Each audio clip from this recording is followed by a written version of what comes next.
로마서 13장은 구원받은 성도들의 삶에 대해서 말씀합니다.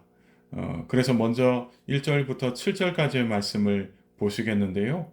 1절부터 7절까지의 말씀은 국가 권세에 대한 성도들의 자세를 이야기하고 있습니다. 1절의 말씀을 제가 읽겠습니다.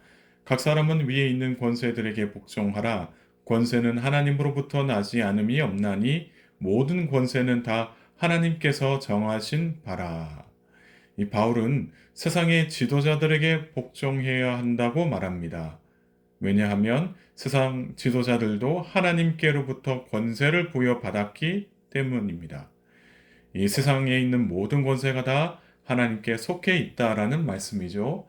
그래서 하나님께서 지도자들에게 이 세상을 다스릴 수 있는 권한을 주셨고, 그래서 이 지도자들도 이 권세를 부여받아서 권세를 부릴 수가 있는 것이죠. 이 사실을 기억하라는 겁니다.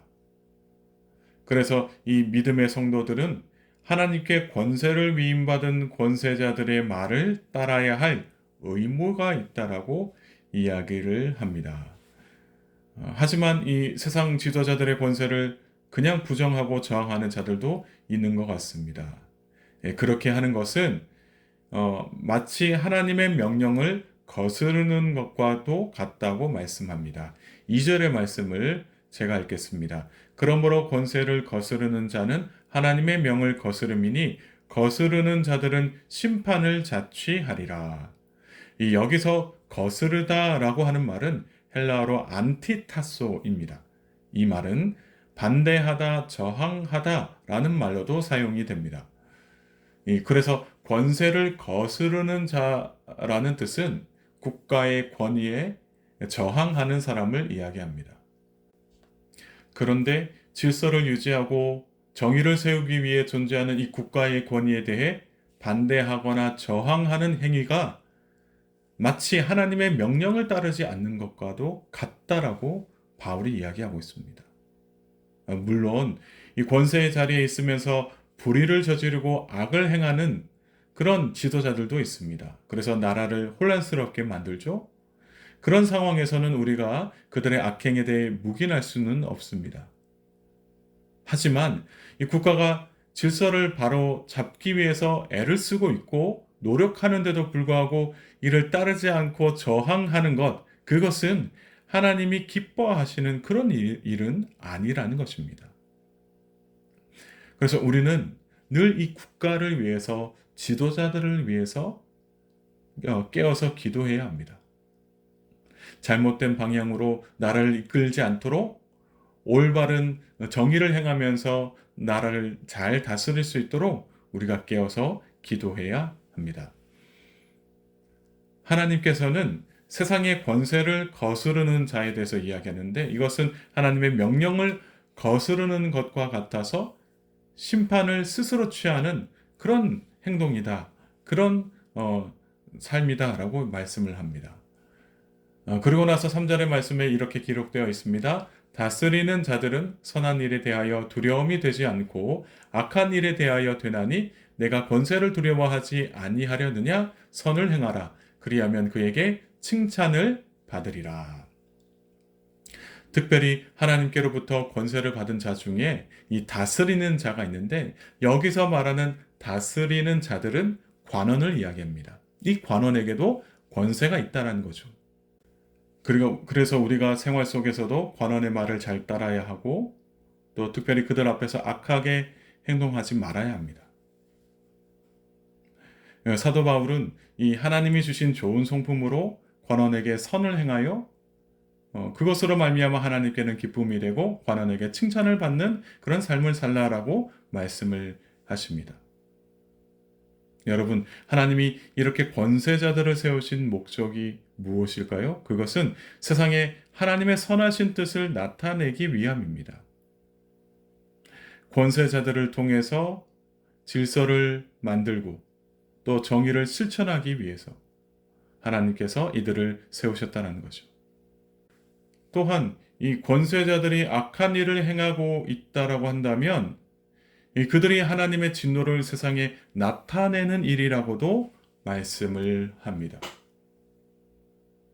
그런데도 우리가 권세자들을 따르는 것이 그들의 강압적이고 엄한 모습에 두려워하여 따르는 것이 아니라 하나님의 명령에 따라야 한다는 그 양심으로 권세자들을 따를 것을 말씀을 하십니다.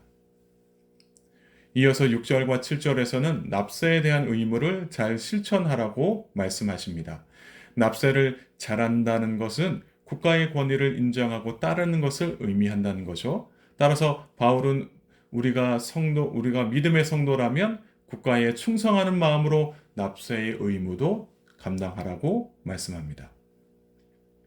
이어서 8절에서 10절까지의 말씀은 이웃에 대한 사랑을 실천하라고 말합니다. 8절의 말씀을 제가 읽겠습니다. 피차 사랑의 빛 외에는 아무에게든지 아무 빛도 지지 말라. 남을 사랑하는 자는 율법을 다 이루었느니라. 이웃에게 사랑의 빛 외에는 아무 빛도 지지 말라고 말합니다. 여러분, 빚을 진다라는 이 말은요, 금전적으로나 도덕적으로 빚을 지는 것을 이야기합니다. 사실 세상을 살다 보면 다른 사람에게 빚을 지는 것, 도움을 받는 일 허다하지 않습니까? 그런데 잘 생각해 보면 금전적으로나 이 도덕적으로 빚이 생기게 되면 우리 사이가 채권자와 채무자 사이가 됩니다. 이 채권자와 채무자 사이에서 일어나는 일들, 좋은 일들보다는 좀 좋지 않은 일들이 일어나죠. 이 갈등과 불화와 같은 일들이 일어납니다. 다른 사람의 돈을 빌려서 갚지 못했을 때 생기는 이 불안감, 또 염려들, 또 그 돈을 받지 못해 생기는 분노들, 또 상처들이 있다는 거죠. 이렇게 빚으로 맺어진 이 관계가 이러한 부정적인 일들을 발생하게 한다는 겁니다. 따라서 사도 바울은 사랑의 빚 외에는 빚을 지지 말라고 이야기한 것입니다. 그렇다면 사랑의 빚을 진다라는 말 무슨 말일까요? 이웃을 내 몸과 같이 사랑한다라는 그런 말입니다. 그러니까 사랑으로 그들을 품어주라는 것이죠. 그러면 우리가 신앙 공동체 안에서도 다른 사람에게 상처를 주는 일이 없을 것이고 특별히 다른 사람을 실족하게 만드는 일이 없어질 것입니다. 사도 바울은 이것을 이 십계명을 통해서 이야기하시는데 십계명을 보면 사람에게 하지 말아야 할 의무에 대해서 기록이 되어 있습니다. 오늘 이 사도 바울은 한 4가지 정도 이야기하는데 간음하지 말라, 살인하지 말라, 도둑질하지 말라, 탐내지 말라라고 이 계명을 이야기합니다. 이 계명들은 10계명에서 6번, 7번, 8번, 10번에 해당되는 계명입니다. 이뿐만 아니라 이 말씀을 통해서 들었던 하나님의 사랑을 실천하라.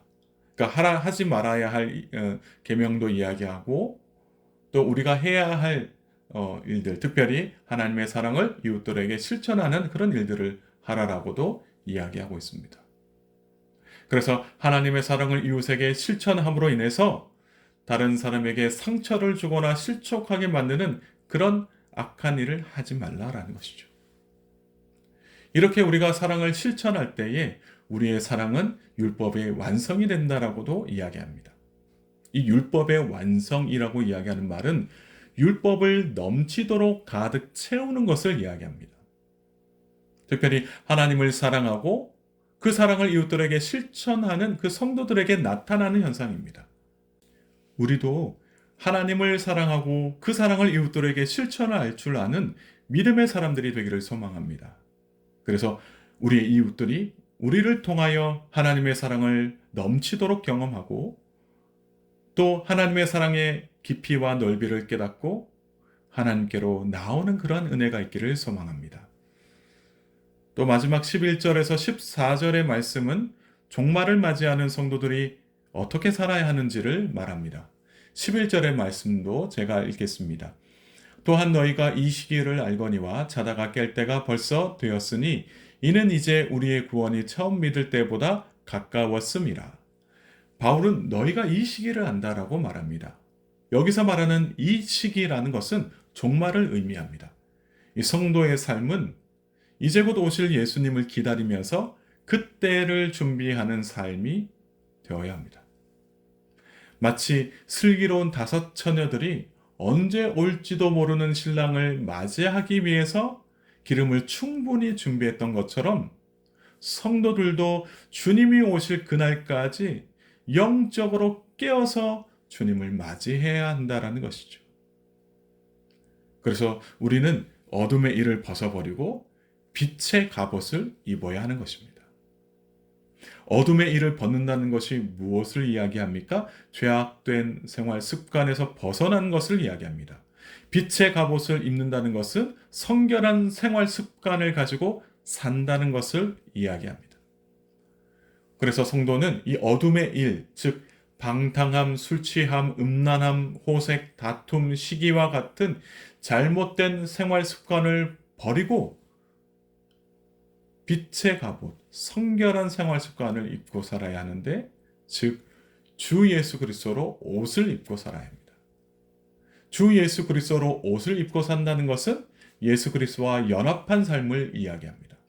우리의 삶이 예수님과 연합한 삶이 되어야지만 우리가 잘못된 생활 습관을 버릴 수가 있고 또 특별히 성결한 삶을 살 수가 있습니다. 사랑하는 성도 여러분, 오늘 하루도 예수님과 연합하여 성결한 삶을 사실 수 있기를 소망합니다. 그래서 영적으로 깨어서 이제 곧 오실 예수님을 잘 맞이할 수 있는 저와 여러분 모두가 되실 수 있기를 주님의 이름으로 축복합니다. 함께 기도하시겠습니다.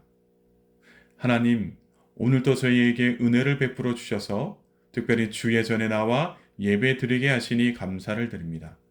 오늘 말씀을 통하여 모든 권세가 하나님으로부터 나오는 것임을 깨닫게 하시니 감사를 드립니다. 하나님은 이 세상의 지도자들에게 권세를 허락해 주셔서 하나님의 선하신 뜻을 이루게 하셨습니다. 우리가 늘 이러한 생각을 가지고 세상 지도자들을 위해서 날마다 중보하는 삶을 살게 하옵소서. 그래서 하나님께서 이 지도자들에게 권세를 허락해 주셨음을 깨닫고 지도자들을 잘 섬기고 또 저들이 잘못된 길에 빠지지 않도록 늘 기도할 수 있는 그런 그리스도인의 삶을 살게 하옵소서. 간절히 바라옵기는 세상의 모든 지도자들에게 하나님을 경외하는 마음을 허락하여 주셔서 하나님의 선하신 뜻대로 나라를 잘 이끌어 나갈 수 있도록 주님 은혜 베풀어 주옵소서. 또한 이웃에게 사랑을 실천할 수 있는 우리 모두가 되게 하옵소서. 다른 사람에게 사랑의 빛 외에는 아무 빛도 지지 않기를 소망합니다. 혹시 우리의 잘못으로 인하여 실족당한 이웃들이 있다면 속히 이 문제를 해결할 수 있도록 주님 은혜 베풀어 주시고 능력을 주셔서 특별히 우리의 관계가 회복될 수 있도록 은혜 베풀어 주옵소서. 또한 우리는 정말 신앙을 가지고 살아가는 성도임을 고백합니다. 이제는 어둠의 일에서 벗어나 빛의 갑옷을 입게 하셔서 오직 예수 그리스도와 연합한 성결한 삶을 살게 하옵소서. 오늘 하루도 주님과 함께 살기를 소망합니다. 주님의 풍성한 은혜 안에서 참된 기쁨과 평안을 누리는 오늘 하루가 되게 하옵소서. 감사드리며 예수님의 이름으로 기도드리옵나이다. 아멘.